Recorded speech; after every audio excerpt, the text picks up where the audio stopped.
Nina, I'm just going to share this with the audience. I have never met a person in my entire life more passionate about effective meetings than you.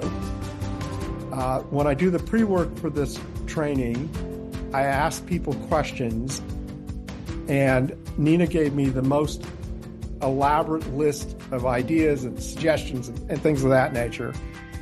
You're really an expert on meetings. Hi, this is Nina Sunday. This week I have a bonus episode for you, my conversation as a guest on the Training Unleashed podcast with Evan Hackel about leading effective meetings. Poor meeting management comes up so frequently as a workplace bugbear that I designed and rolled out a Managing Meetings workshop. Evan asked me a ton of in-depth questions about meeting best practices, extracting gems from my experiences leading workshops inside organisations to improve meeting behaviour. Now it's over to Evan Hackel to introduce me as his guest on the Training Unleashed podcast. Happy listening. Hello, everyone, and welcome to another edition of Training Unleashed. Today, we're going to talk about something I think people love to complain about, and that is how to have an effective meeting. And I think no one complains about an effective meeting. They complain about the fact that meetings bore them to death and they hate them. We, of course, have the perfect guest. But before we get into introducing the guest, I want to thank our friends at C-Suite TV and C-Suite Radio for sponsoring. On behalf of Training Unleashed, I want to welcome you all to the show and remind everyone we're now on YouTube. And if you go to YouTube, it's Training Unleashed Network. And of course, you can go to our website, trainingunleashed.net. Today, I have Nina Sunday with me. She's coming to us from Australia. She's the founder of Brainpower Training. She is a certified professional speaker, which I'll tell you is a big, big, big deal. And she has 2 podcasts of her own, but she's really a communication expert. And so, Nina, I'm going to start off with kind of an interesting question because I've been thinking about this question the whole time. And it's not specifically about meetings, which I know is your true expertise, but I think it'd be great to start off with, why is your company called Brainpower? Well, it's how it started. The first 10 years in business, I was focused on speed reading. I was niched in speed reading and memory. And then I had a business angel come on board and we decided to expand the business, grow the business, and we wanted to rename it. And so Brainpower gave us the opportunity to be more than just speed reading and to work with upgrade the brain power of people that do our courses. So we moved from speed reading into all the other soft skills areas. So, productivity, communication. That is fascinating. Let's get to meetings. Yeah. People hate them. I mean, they do. They dread them. They talk about them behind their back, etc. Let's just start with the root causes. Why are meetings, in your opinion, from your experience, ineffective or unenjoyable, maybe? Well, number one, people do not think about the meeting experience of their participants. And so they're not thinking, oh, I should get the agenda to them ahead of time so they can prepare, so they know if they have to contribute. And that's when I ask people, I survey them before I do a workshop, what's the biggest bugbear? And they'll say, no agenda, or the agenda arrives only at the meeting. I'm going to say I've been guilty of that, as many people do. So what advice do you give to the people? Because, I mean, look, this is a group of trainers, HR professionals, operational people. This audience does meetings. So what advice do you give them to maybe divide it into two things? What is the basic, simple advice you can give people to take their meetings to the next level? And then we'll go to what's the advanced advice to the people that are really committed. But what are the simple things that people can do to make their meetings better? I believe the one thing that will really shift how meetings are run is for the agenda. If you're the discussion leader preparing the agenda, prepare it in a way that you schedule everything that everybody needs to listen to or participate in at the stop at the top, and then let people peel away and leave the meeting as they are no longer required. Because a number of people say, I sit there until the end because I don't want to be rude and say, can I go now? Just make it that it's phased attendance, that everybody's at the start and then people peel away, and then you're going to have greater productivity and people will be so grateful. I've never heard that idea before. And that's cool. I like it. Keep going. Let's hear some more. Number two, I've had clients who I always ask send me an agenda ahead of time. And I noticed that on the agenda, the discussion leader was also the chairperson, was also the minute taker. And I went, why are you multitasking? How can you do all three really well? I say, always have a separate minute taker, but the minute taker is not a passive clerk, as we say, not just taking notes. Their role is to be proactive and listen and make sure that every action item is captured. And I've seen minutes where the issue was discussed, but no action was recorded. I can see that they probably just got distracted by something else. That's where the minute taker can go, excuse me, what specifically has to be done about this issue? And it's this what specifically or who specifically is the main question that minute takers can be asking. I love that. I think a lot of times meetings do have discussions, but not clarity. So that's a big, big one. I'm going to ask this question because the AI minute takers are real. A lot of people will do them. In fact, I just had a meeting yesterday where someone's AI note taker came into the meeting 10 minutes before they did because they were running late. What do you think of AI note takers? I assume that somebody could be responsible to ask that important question who's not literally taking the minutes. Are they good or is it really much better to have a real minute taker?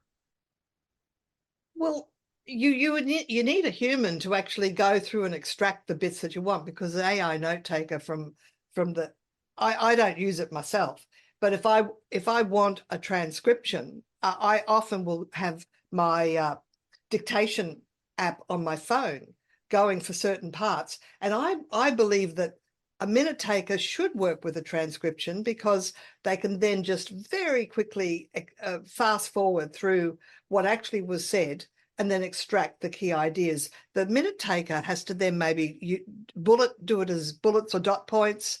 And I also believe that minute takers should really try and get their minutes put together within the same hour or so of running the meeting, because if you understand the curve of forgetting, within 2 days, most humans forget 2/3 of what they experienced 2 days before. So you've got to start doing your minutes same day or you'll forget the detail. And also then you're not so reliant on the transcription. It's transcription plus memory.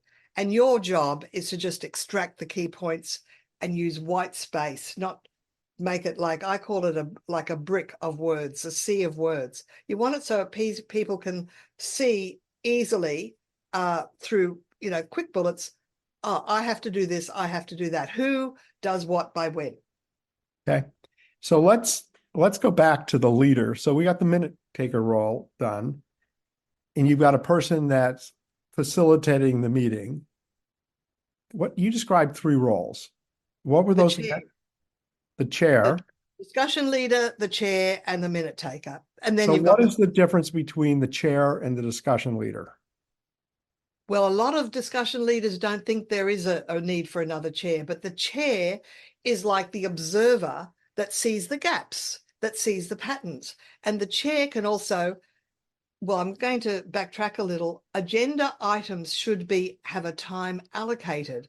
So the chair can also be a bit of a timekeeper, although you can also have a separate timekeeper role, but usually the chair can do that.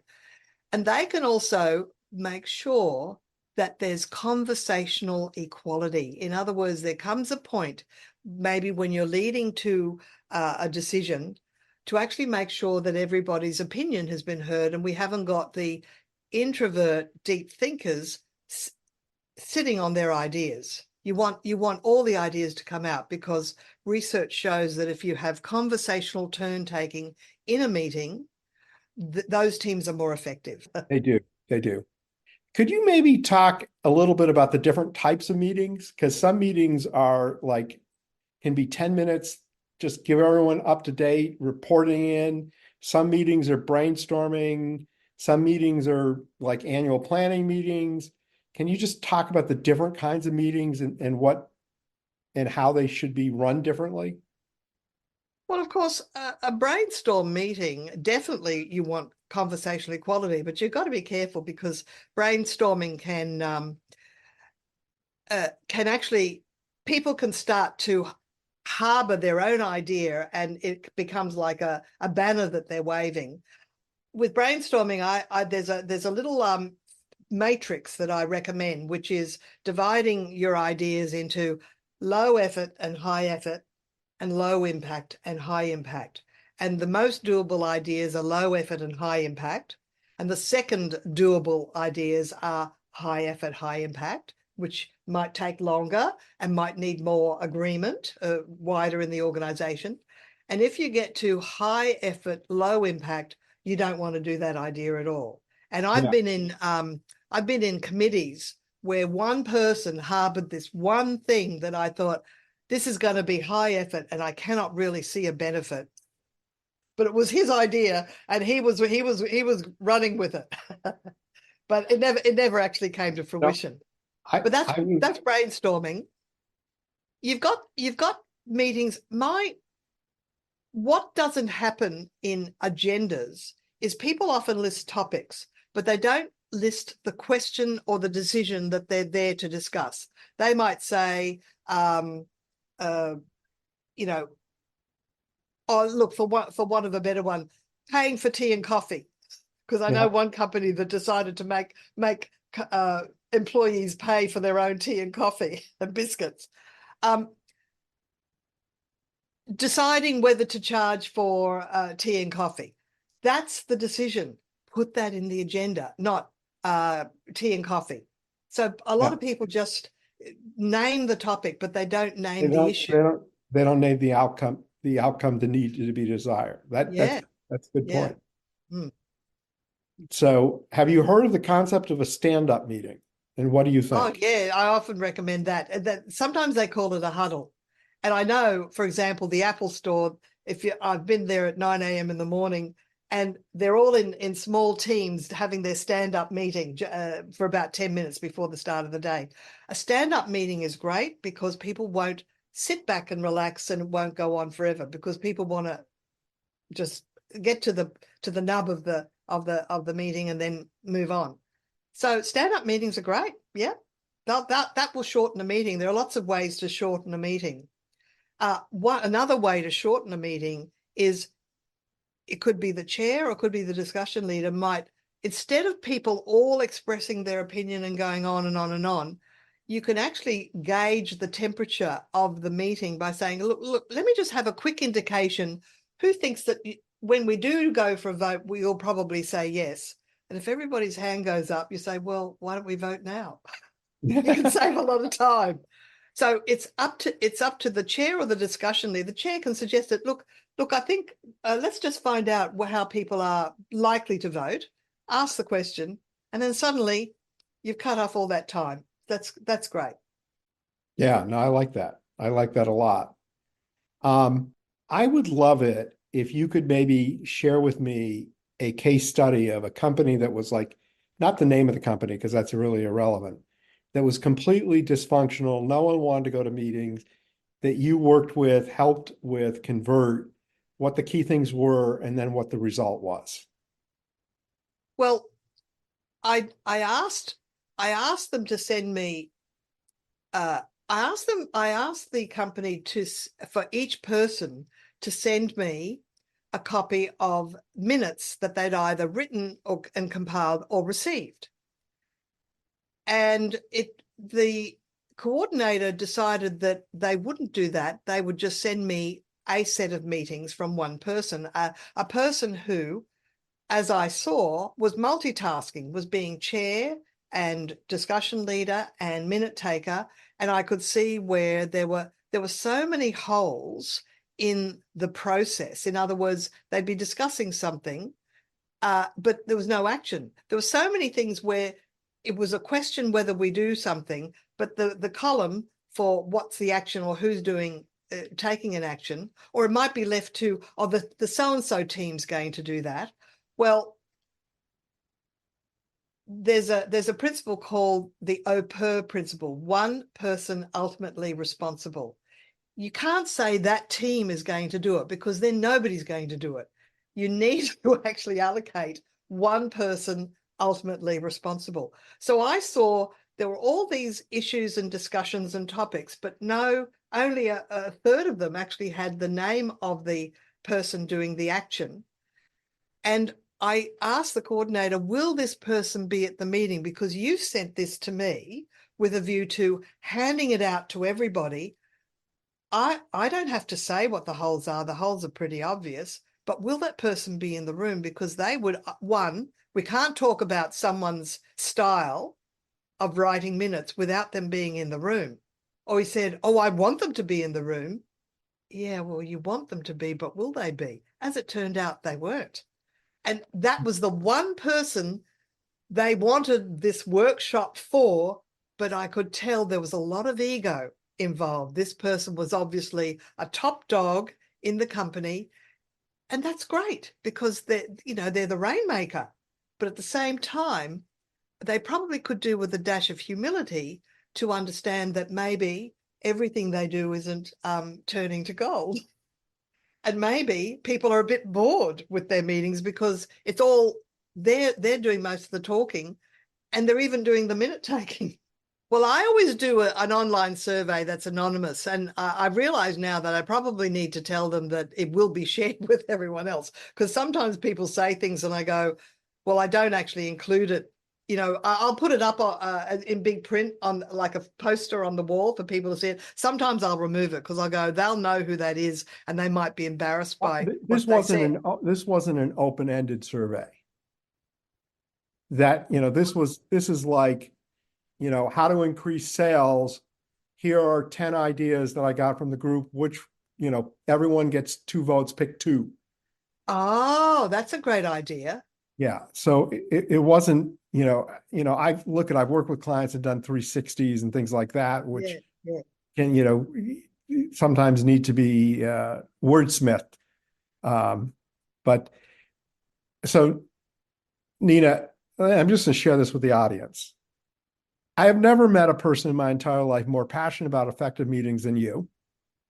When I do the pre-work for this training, I ask people questions, and Nina gave me the most elaborate list of ideas and suggestions and things of that nature. You're really an expert on meetings. And I think the audience would love to know more, because you're in Australia, about your company and how do you work with companies that are, let's say, in North America. And then we'll, of course, after that, we'll get to your offer. Well, that's really easy. I'm a twice certified virtual presenter. I've got a setup a video room here. I can pull the flip chart around and I can do it live. I can be standing up and have a flip chart behind me. I don't have to have the slideshow the entire time, or I can run the slideshow in the background on this is a real background, not a virtual one. That's my TV. But I can run the slideshow on the TV, but I can still be in the screen and have that one-on-one connection with people. We can do polls, we can do breakout rooms. So I have a 2-hour leading effective meetings remote workshop that I run periodically, and I can do it exclusive for a team, and then I can customize it. We can do an online survey ahead of time and work out the real topics that people want to focus on in that 2 hours. In a face-to-face, I am sometimes over in North America and Europe. So when that happens, I've delivered sales training over in the UK, for example. So I get overseas about once a year. So if we align it with a date that I'm already going to be there, I can work one-on-one, face-to-face in person. in your workplace. So contact me at Nina at ninasunday.com. By the way, great email, a great email address. Give your email address one more time. Nina, Nina, at ninasunday.com. Yeah, really great. I love the email. I want to share my number one tip on meetings right now, because I think this is important. Please do. And that is to have a conversation with the team about how meetings could be more effective. And there is no better way to do that than to have somebody like Nina, doesn't have to be Nina, but Nina's pretty good at this, who can help facilitate the discussions on how to have effective meetings and how to make the meeting more effective. Because, I don't know if Einstein really said this, but the saying goes, the definition of sanity is doing the same thing over again and expecting different results. And if you can bring in somebody with outside expertise to help facilitate and train people on effective meetings, you're going to improve your meetings. So I just wanted to, in one regard, point out the importance of having this conversation, and the other, that Nina might be like the right person because of her background and her expertise. But Nina, you have an offer for everyone. And if you would kindly share what your offer is, I would appreciate that. Yes, indeed, Evan. I have a little mini book that will summarize a lot of key ideas that we didn't even get the chance to discuss today on ways that you can improve meetings, shortening them, making them more collaborative, and just different things like I mentioned at the top, which is phasing attendance. And honestly, that will make such a huge difference. I do have my business website for brainpower training. It's in Australia, so it's got a .au on the end. So it's brainpowertraining.com.au. And that's where you'll find all the signature programs, including leading effective meetings.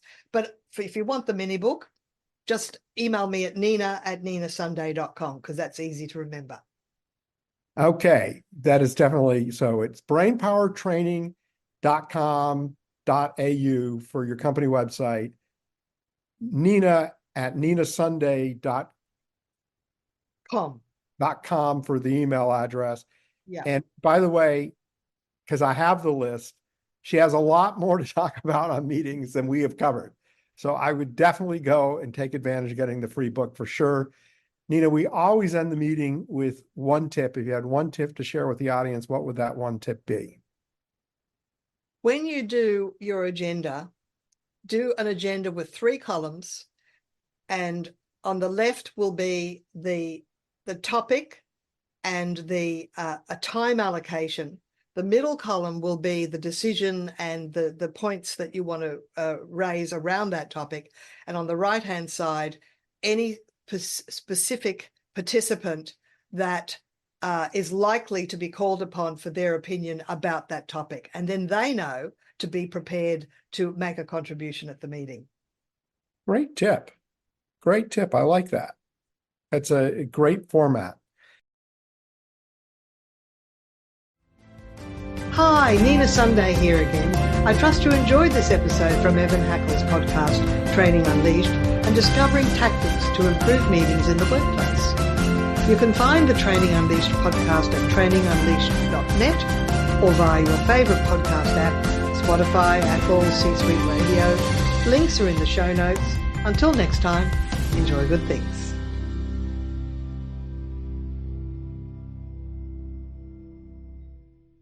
This podcast is a part of the C-Suite Radio Network.